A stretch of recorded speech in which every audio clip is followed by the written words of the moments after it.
Welcome to the Therapy and Prayer Podcast. Here you'll find the intersection between faith and mental health. I'm your host, Camille. I'm a licensed therapist and clinical social worker, but more importantly, I'm a Christian who really loves the Lord. And I'm just trying to navigate this life without falling victim to it, just like everyone else. Here we take a faith-based approach to all things mental health and wellness, because the Bible tells us to guard our heart and mind, and sometimes we need a little bit of help with that. Hey everyone. Welcome back to the Therapy and Prayer Podcast. I'm your host, Camille, and I'm so glad that you're here. I hope y'all are feeling good. I'm feeling really good today. God has really just been active and moving in my life this week and these last few days, and that just makes everything else so much better. So I'm feeling good. I hope that y'all are feeling good and that you are just working towards your goals this week. We're at the beginning of the fourth quarter, the last quarter of the year, which is really crazy to think about. So if you like to do some intention setting, this is a good time to do that. Really think about how we want to close out the end of the year. We don't just have to set intentions at the beginning of the year. Really, you can set them every month, every week if you want to. So this is a good time to do that. All right. So jumping into today's episode, I was inspired by a sermon that I heard. I was listening to a sermon that was talking about the potter and the clay and talking about what it really means to be clay and to be moldable by God. And as I was thinking more and more about that, I started thinking about this concept in therapy called resistance. So we're going to talk today about resistance and being moldable, because there's a lot to be said about that. This is something that comes up a whole lot in therapy, in any kind of growth and healing journey. And it's something that happens way more than you realize. So we're going to talk about resistance, and we're also going to talk about how that can show up in our walk with God. So of course, we're starting with the definition. The definition of resistance is a refusal to accept or comply with something, or it is the attempt to prevent something by action or argument, or the ability not to be affected by something. Essentially, resistance is an unwillingness to do something, an unwillingness to change, or in our case, an unwillingness to learn, an unwillingness to grow. When I was in school working on my master's, we talked about resistance a lot. It's something that is such a part of the therapy process that they prepare us for it in school. I have a whole book just on resistance. It comes up so much in therapy, and it's not always a bad thing, or it's not exclusively a bad thing. When we meet resistance, or when a client becomes resistant in therapy, it's because we're getting to the real stuff. We're getting to the hard stuff. We're getting to the sensitive stuff. And we've got a lot of defenses built around that stuff. And so that's what happens when we get close to dealing with things that are really raw and really vulnerable. And it's kind of funny when it happens sometimes, because therapy is voluntary for the most part. Usually it's voluntary. So you have people who are voluntarily coming to therapy because they want to change something. But what I've learned is that we like the idea of change more than the process of change, or we don't really think about the actual process. We want the finished product, but we want someone else to do the harder work to make the finished product happen. Like, we want to just do step 1, 2, and 3, and boom, I'm a whole new person. Step 1, 2, 3, boom, it's no longer a problem for me. That is one of the questions that I get the most in therapy, which is, okay, so what do I do now? What do I do about it? Everyone wants a prescription. We want something like a formula, something very simple and easy and like packageable to be able to see the type of change and growth that we have envisioned for ourselves. But that doesn't usually work, especially because the kind of change and growth that we envision for ourselves is usually very significant. And a lot of times it has to do with healing from things that have happened a long time ago. It has to do with unpacking certain patterns that have been with you for so long. So there really is not an easy packageable prescription for that. I'll also hear people say things like, well, what should I do? Or just like, I want you to tell me what to do, or tell me what to do about it. And it doesn't work that way either. And I think that we have a similar approach sometimes in our relationship with God. We want God to just snap his fingers and make us different, because we know that he can, because he's God. But because God gives us free will, it doesn't work that way. But we want to bring our ideas and our vision, our petitions to God. We want him to just make it happen quickly. But we don't always want to go through the process to see that internal change. Because the thing is, if God were to snap his fingers and change your circumstances, or if somebody could give you a prescription and say, do step 1, 2, and 3, and then this will change, that's only going to be a surface level change of some sort. The person that you are, the experiences that you carry and that have developed into who you are, those are not going to go anywhere. We can't really do anything to just like get rid of that. And so these are the things that you're bringing to the process. So there is no way to see significant change without going through the difficult process to get there. I don't really know of any significant change that is easy. And we have to wrap our minds around that. Resistance is also very, very common because it's hard to anticipate what that work is going to be like until you're in it. So I want to normalize some of that. It's not just that, oh, you thought it was going to be easy, and now that it's not easy, you don't want to do it anymore. But sometimes we are unprepared for the things that therapy is going to show us about ourselves. Similarly, sometimes we're unprepared for the things that God is going to show us about ourselves. So when we're unprepared for that, we don't know what to do with it. And so we fall back on some of our unhealthy patterns.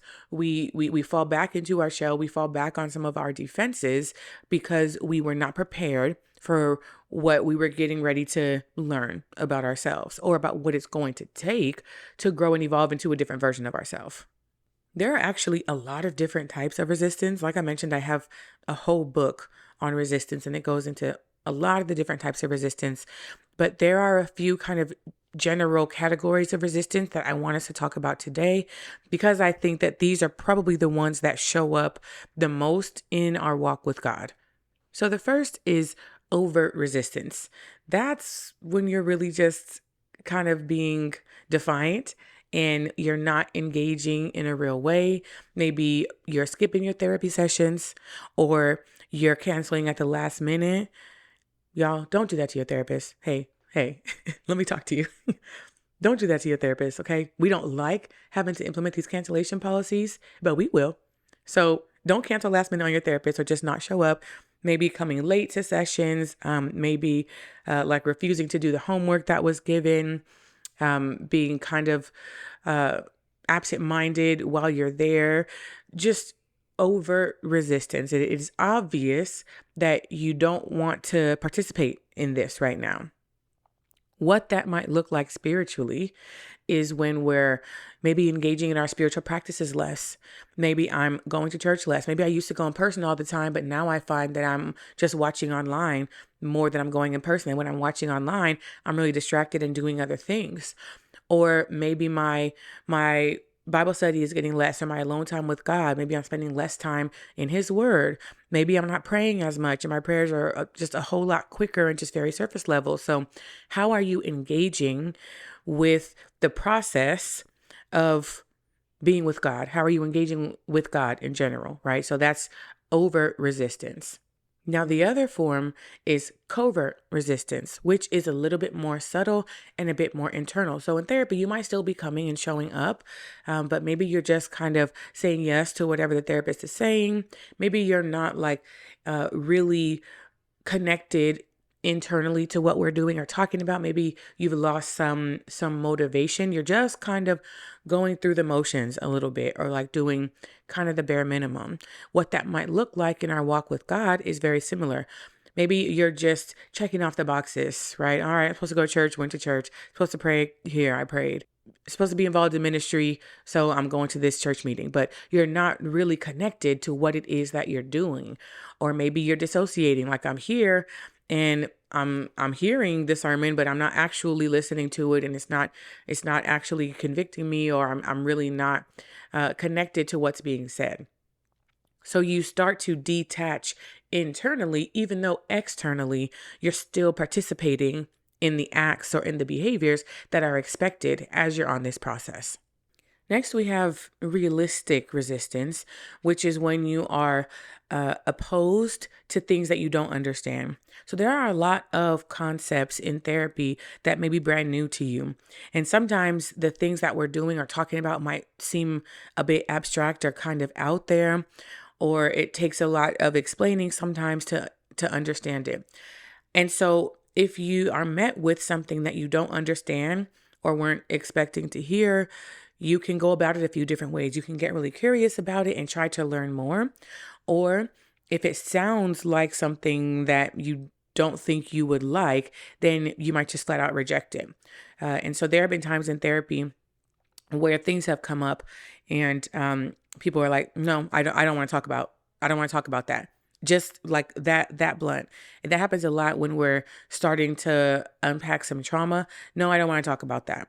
Even though you're in therapy to unpack your trauma, but when it comes up, like you don't want to talk about it. Or maybe when you have to kind of be accountable for the decisions that you're making in your life, instead of being able to blame it on something or someone else outside of you.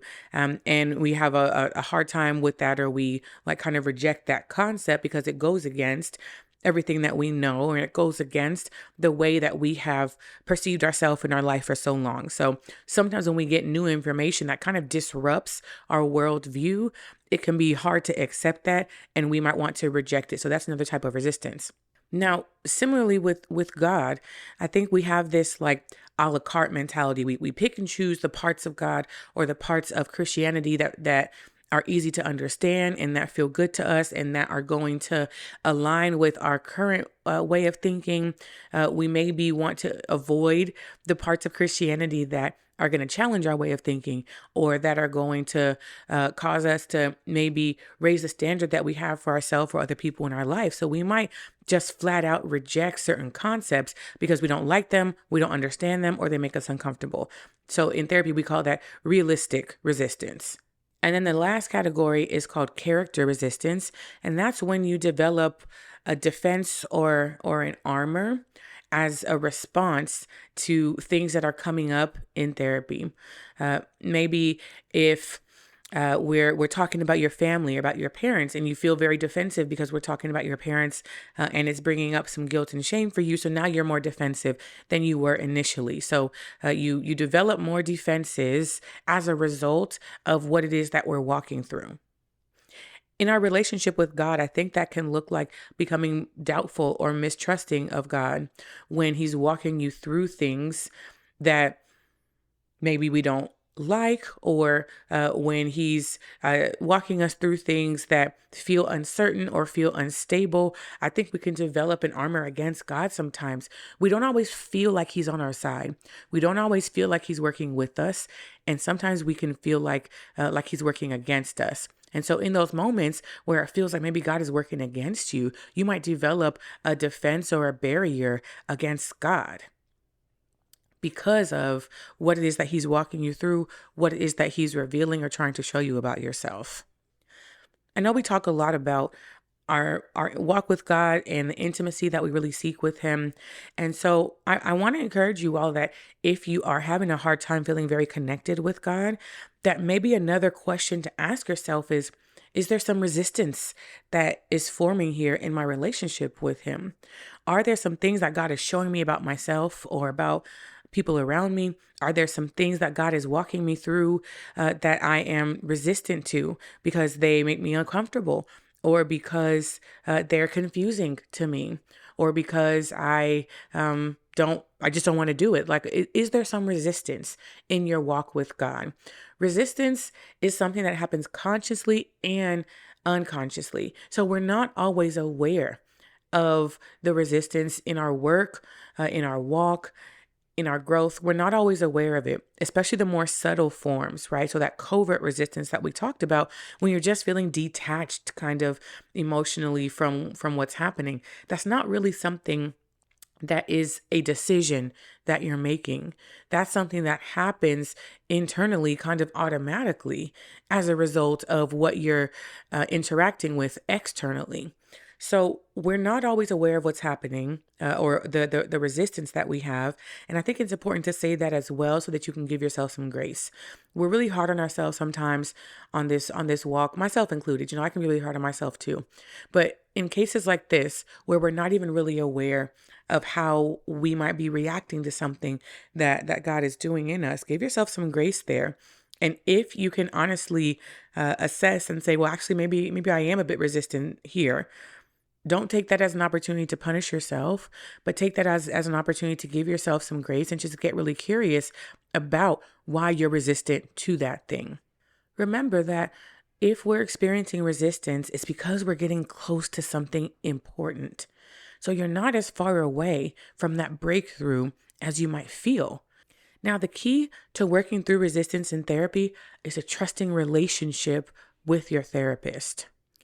And in order to help a person work through resistance, you have to be a skilled, patient, and attuned therapist.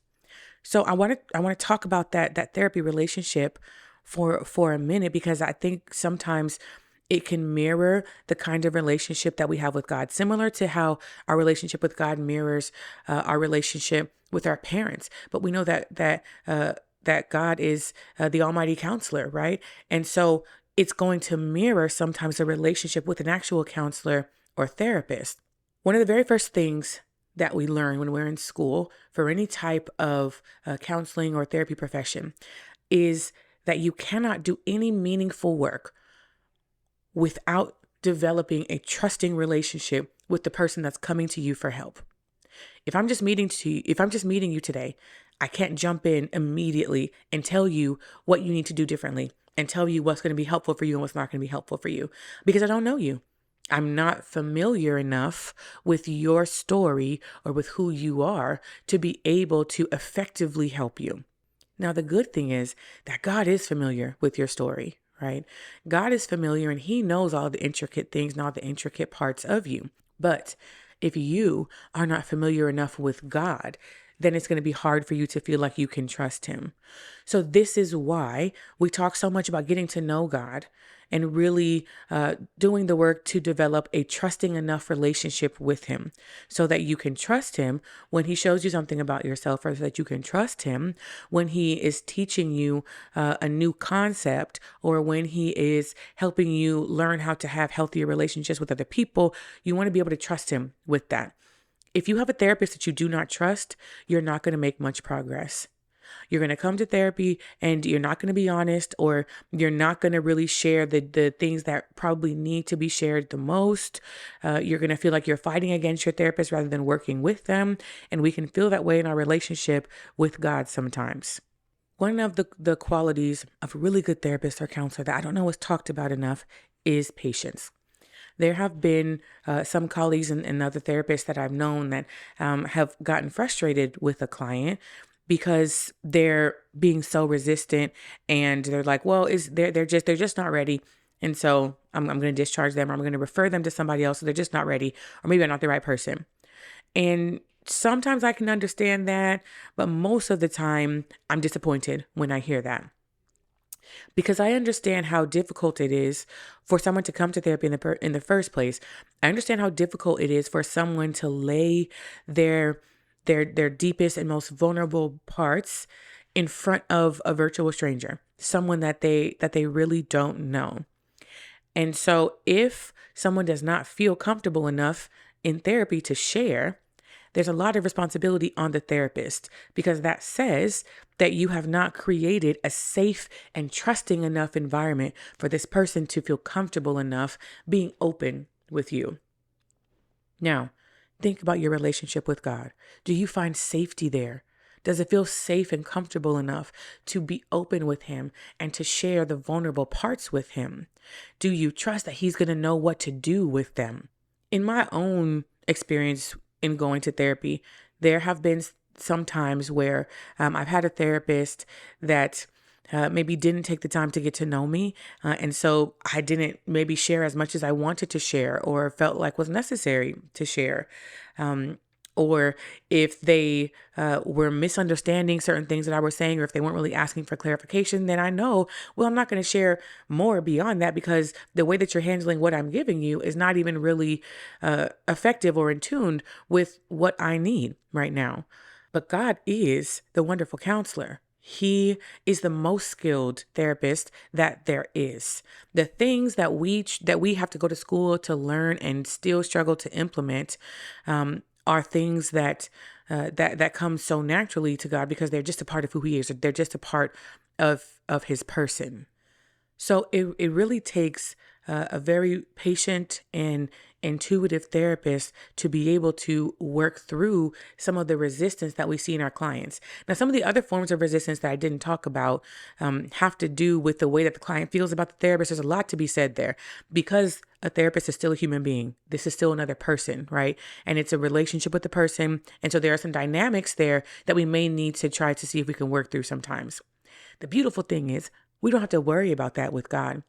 If there is challenge or if there is resistance in my relationship with God, I know that it's not because he is missing the mark.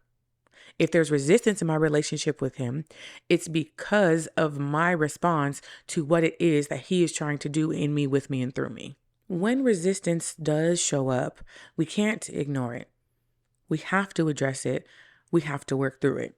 If it's not addressed, and if we just try to ignore it, it's going to stall the process. It's going to stall the work completely.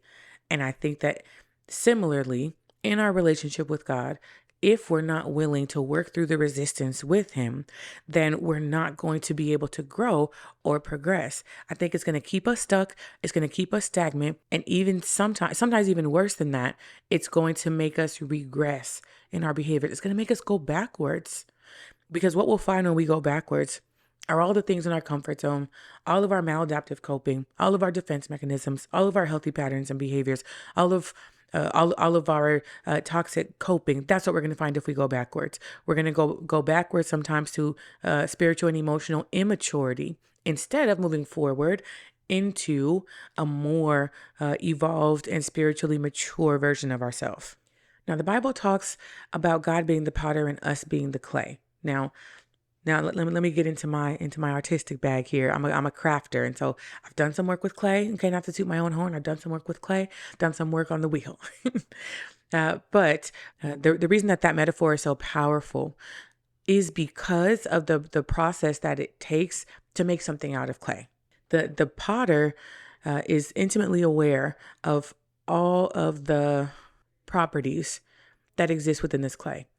The potter has to be aware and conscious of how much moisture is in the clay, how much air is in the clay, what type of clay, what kind of dirt is it made from.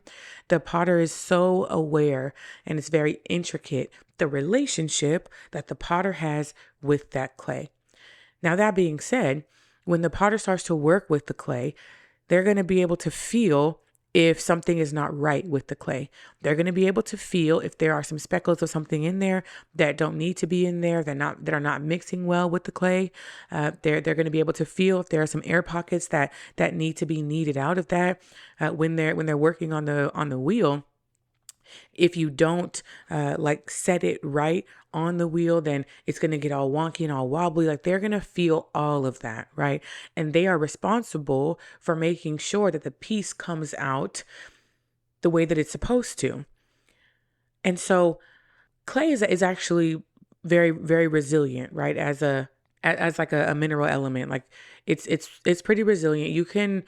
It takes a lot for a piece of clay to no longer be usable.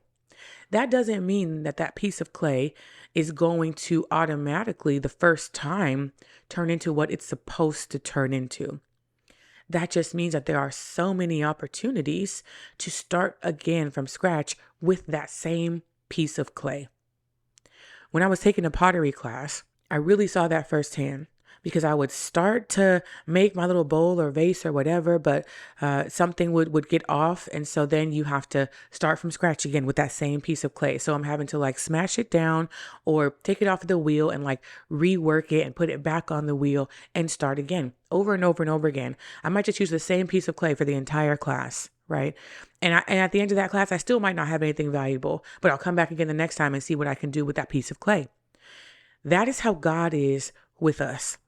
We are the clay and he's the potter. God is going to keep working with us as long as we remain moldable, as long as we remain responsive to his touch. When clay becomes too dry and no longer moldable and it starts to kind of crack and fall apart, then we have a problem, right? But even then, right, sometimes you can add enough water to get it back to a place where it's malleable and moldable, right? Maybe we need some more living water so we can be more moldable again. All right. Don't get me started now. Okay, Holy Spirit. Maybe that's what we need, right? To be moldable and malleable again. But the thing is that the potter has to address the problems with the clay. If the potter does not address those problems with the clay and just goes on to make the vessel, to make whatever it is that they're trying to make, it's going to come out and be unusable. Maybe there's going to be a crack that's going to make it leak, or it's going to explode in the kiln. And then now it's completely shattered and no longer able to be used for its intended purpose. The potter has to, if they want to redeem the clay, they have to address the imperfections that are making it difficult to mold that clay. That process that we go through with God can be very painful because sometimes he has to flatten us. Sometimes he has to flatten us and maybe roll us out flat again. Sometimes he has to submerge us into water and then try again, right? Sometimes we might get kind of far in the process, right? We might start to actually look like something that's going to be usable. And then there's something that gets thrown into the picture that messes up what's going on here. And so maybe God has to crush us again, right? But that process of flattening us so that he can rebuild us into something that is made in his image is really necessary. But it's so uncomfortable and it can be really painful, but it's unavoidable if we really want to be transformed and made new. Think about that terminology even. Transformation means take me from one thing and turn me into something else. That is never an easy thing. When we talk about being cleansed, right, from the inside, have you seen some of those videos where they'll have like a glass of something, like a glass of wine, and then they're running water from the faucet into it, and you look at how long it takes for there not to be any more wine in the cup and for it to only be filled with water. Like that is, it's a process. It takes a while for us to be maybe emptied out and refilled with what God wants to fill us with. But we need to make sure that we are always moldable and malleable. Here's another definition for you, because this is a word that we hear a lot. Maybe we don't actually know the definition of it. The definition of malleable is able to be pressed out of shape without breaking or cracking. God might need to press you out of the shape that you're comfortable in so that he can form you into the shape that he has designed for you.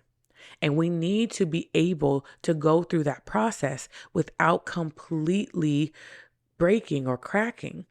And the reason that we're going to be able to do that without breaking is because we're in the hands of the potter, the most skilled potter. Another definition for malleable was easily influenced. We need to be easily influenced by God. We need to be so responsive to his hand and to his touch. That's how malleable and moldable we need to be in order to really become the vessel that he is trying to create in us and through us. We want to become that vessel, but sometimes we're so focused on the finished product of the vessel that we're not willing to go through the process of being molded and reshaped and flattened out and reshaped and flattened out and reshaped over and over and over again as many times as it takes. We're not ready for that process. We don't want to go through that process. Matter of fact, we tell God no. We try to tell God no to that process over and over again. Going back to the sermon that I heard, basically he was saying, are you going to be a moldable piece of clay, or are you going to be a shattered pot? Meaning you refuse to be molded, and then you're the finished vessel that's not usable, so you get thrown away. Those are kind of the options here. Either we're going to be moldable and malleable and usable by God, or we're not going to be usable. But God loves us so much. He loves us so much that he is willing to flatten and reshape in us over and over and over and over again. When a potter makes a finished vessel, it's so valuable. Like, have you ever tried to purchase like handmade ceramics or handmade pottery? That stuff can be expensive, okay? Especially custom made. It's so valuable because the potter had to put so much work and effort into it. It really is a labor of love. Every vessel is a labor of love. And that's how God feels about us. He sees us as that valuable, and he's willing to put that kind of work into us. So we need to make sure that we are staying moldable and malleable. So if you find that there is some resistance in your relationship with God, then we need to submit it to Him and surrender it to Him so that He can work it out of us, so that He can help us work through it, so we can stay moldable. Maybe that resistance might look like a particular sin that we're having a hard time turning away from, right? Maybe that resistance might look like an unrepentant heart. That resistance might look like a lukewarm heart. Whatever that might look like for you, ask God to reveal the resistance that might be in your relationship with Him or in your walk with Him. But the hard thing is we have to know that if we're asking God to show us the resistance, then we're asking God to flatten us if need be. We're asking God to remold and reshape us if need be. And that can be a wild ride because we really don't know what God is trying to create in us. We don't know what He's trying to mold us into, but we have to trust that what He is trying to mold us into is so much better than we are now or than we ever have been. And that what God is trying to mold us into is so much better than we could ever create on our own. That's the joy. The joy is that I'm in the hands of someone who is going to create something so beautiful and valuable in me and through me and with me that I could never do on my own. I'm in His hands and He wants to keep me in His hands, and He's willing to keep me in His hands. As long as I stay there, as long as I stay responsive to His touch. A couple of weeks ago, we talked about discernment and conviction in the Holy Spirit. That's a part of the responsiveness. When we feel that conviction, we need to respond to it instead of suppressing it and just ignoring it because we don't want to hear what it has to say, or we're not sure. So we just brush it off instead of actually asking for more clarity or bringing it to someone who is on this Christian walk with us. That's why community is so important. That's why Christian community is so important, so that we can actually intercede for and with one another, maybe about the resistance and about the issues that we're having in our relationship with God. We want to stay moldable and malleable together, but also if God is taking you through a crushing season, if God is flattening you out and reshaping you, you're going to need some people to walk with you through that reshaping process, because it is going to be difficult. It's going to be hard because sometimes God has to take you back to scratch and start over. And so that might mean that there's going to be some loss. That might mean that He's going to take some people out of your life. That might mean that He's going to change your circumstances and really shake some things up. And so if our relationship with Him is not strong enough, if we don't have that trusting relationship with Him, then we're going to kick and scream and fight throughout the whole entire process instead of remaining moldable and malleable so that God can shape us. I think that the more responsive we are to His touch, then the easier of a time we're going to have in the reshaping process, or maybe the more responsive we are to His touch, the quicker we can look like Him, the quicker we can look more like Him. The other beautiful part about this is that we have already seen the finished product. We've seen Jesus Christ, okay?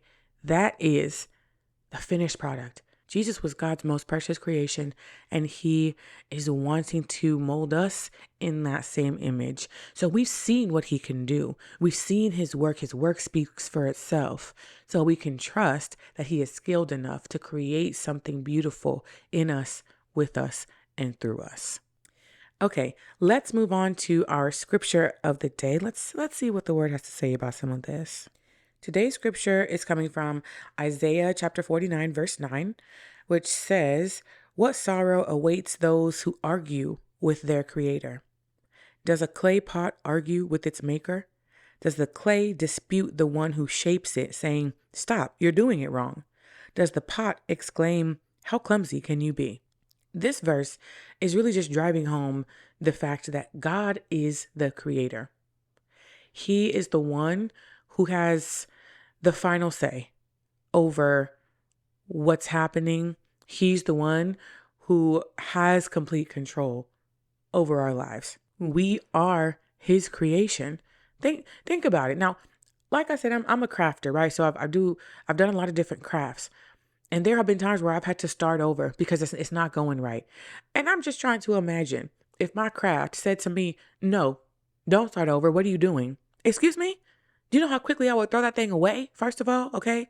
God is so much more gracious than me, because I would say, "Get on out of here," because I can just make a new one. But God don't do us like that. Even though it's the same concept, he is the creator. How can we say to the creator, you're doing it wrong? Excuse me? How is the creation going to tell the creator that you're doing it wrong or that you're making a mistake? That just don't make no sense. It's like the egg telling the chicken, you did this wrong. The egg telling the chicken, you're making a mistake. Excuse me? No, no. God is the creator. God is sovereign. That means that he possesses supreme or ultimate power. He is the most and the only powerful being, powerful creator. If we can't trust nobody else, we can trust the creator of all things, the one who created me. There's no way that I'm going to know myself better than my creator knows me. There is simply no way.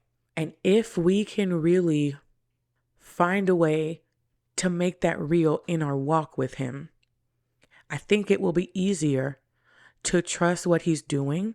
I think it will be easier to invite him to remold and reshape us as many times as necessary. Because we belong to him. We are his creation. And because we're his creation, he cares so much about us. He cares so much about everything that he has created. He created us on purpose. Nobody is here by accident. Nobody. God did not create anyone on accident. He created every single person intentionally. Now, if we're not responsive to his touch or to his voice, that's on us because we have free will, but he created us intentionally. If you've ever made anything that you were like proud of, just think about how you feel about that thing and about how excited you are to tell somebody, oh, I made this. Oh yeah, I did it myself. We're so excited. We're so proud to say, this is my creation. Look at my creation. God wants to say that about us. This is my beloved son in whom I am well pleased. God wants to say the same thing about us. So we kind of have to play our part and play our role. So look at any resistance as something that is thwarting your view of God as your creator and as the one who sees you as his valuable creation.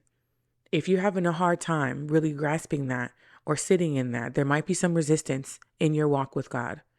And so my encouragement is that you would ask him to show it to you and that you would ask him to remove it, whatever that process might be.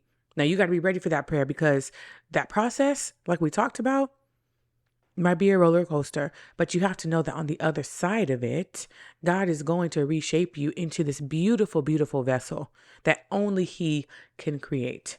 And so that's the hope that we have. That's the assured hope that we have that God is going to create something beautiful in us, with us, and through us. We just have to let him. Okay, moving on to our question of the day, wrapping up. Just as a reminder, if you have a question that you want answered on the show, you can send me an email at therapyandprayer@gmail.com. You can leave a comment wherever you're listening or watching this, or you can leave a comment anywhere on social media at Therapy and Prayer. Today's question says, what do you feel is the best way to tell a therapist that their approach to your sentiments in therapy are not the best? More specifically, their tone and their advice is coming off as not empathetic. Okay, I love this question because I think it's important that every person who's in therapy is able to advocate for themselves in therapy or with their therapist. I tell people all the time that you might have to shop around a little bit before you can find the therapist that's going to be right for you. I also believe that a good therapist is going to be checking in with you and asking for feedback and asking how you feel about the work that you're doing together. If that person is not giving you that feedback, or if they're not asking you for feedback, then I can understand that it might be uncomfortable to volunteer that information if they're not necessarily asking for it. So my first response to that would be ask more questions while you're in therapy. You can ask your therapist, what is your therapeutic approach? Like how do you approach this work? And you can ask them to explain what that specific approach is or what it means. They should be able to do that. They should be able to explain it to you. You can tell them what works for you. I had a recent experience like this where I was starting with a new therapist and I was asking her approach and I told her, because I'm familiar with a lot of the therapeutic approaches, obviously, I knew what she meant. And I knew the pros and cons of the approach that she was talking about. And so I told her what works best for me. I don't remember exactly what I said, but something to the effect of, I think I respond really well to this type of approach because I really need to be able to get to the root of some of my issues. So you can advocate for yourself in that way by asking if we can address something specific. If something happened in a session, let's say, and like you're not really over it, this might feel kind of scary, but you can bring that up to them the next time. I've had clients say that with me. I've had someone say we were talking about the same thing multiple sessions, and she was like, "Yeah, so when you said this last time, like that actually really messed me up. Like that actually really that was really upsetting to me." And I was so responsive to that because that was not my intention. I didn't recognize that I had that effect. And I was so glad that she told me because I was able to be sensitive moving forward with the way that I spoke about certain things, right? So a good therapist wants that feedback. So if they're not asking for it, you have the liberty to share that with them. And then if you share your feedback with your therapist and they're not responsive to it, or they're not adjusting at all what they're doing, then you can find another one. Okay. I always say, give them at least 3 sessions, give them at least 3 sessions to see if you can like make it work. But like we talked about earlier, this is a relationship with another human being and we're not compatible with every human being. Maybe there is a communication style that's not compatible. Maybe they are not as like forwardly compassionate or empathetic. Maybe they're, very kind of, business about it, right? And maybe you might need a more kind of conversational approach. Sometimes therapy can feel kind of medical and kind of sterile, and that might not be the most comfortable for you. So I think that the best way to tell a therapist that their approach is not working is to tell them what you think would work. You can always say, can we try this? And you can also let them know if something that they have done or said is not sitting well with you. That can feel a little bit scary. Hopefully, though, your therapist is mature enough to respond well to that. I have heard some stories where it didn't go very well, but let me say this.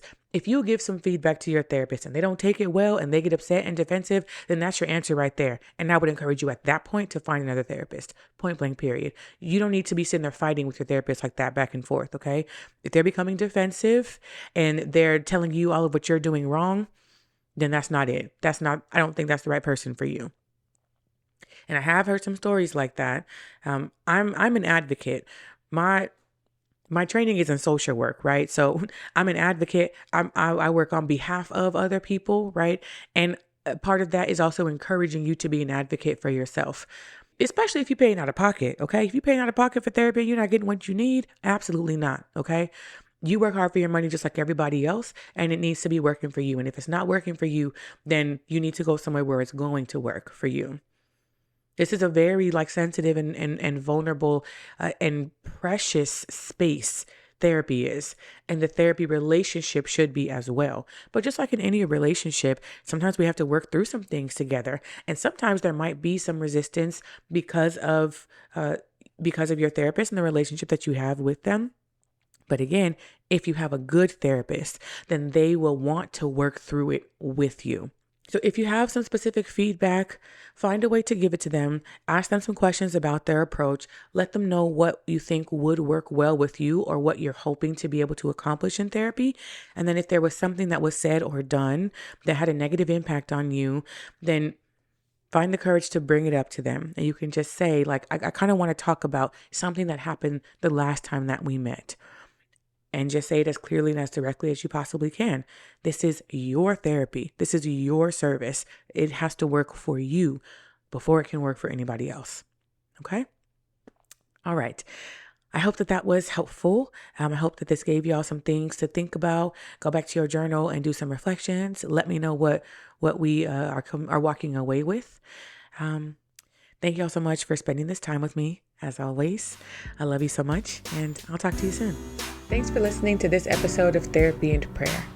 Make sure you're subscribed and following wherever you listen to podcasts. And if the Spirit moves you, go ahead and leave us a review.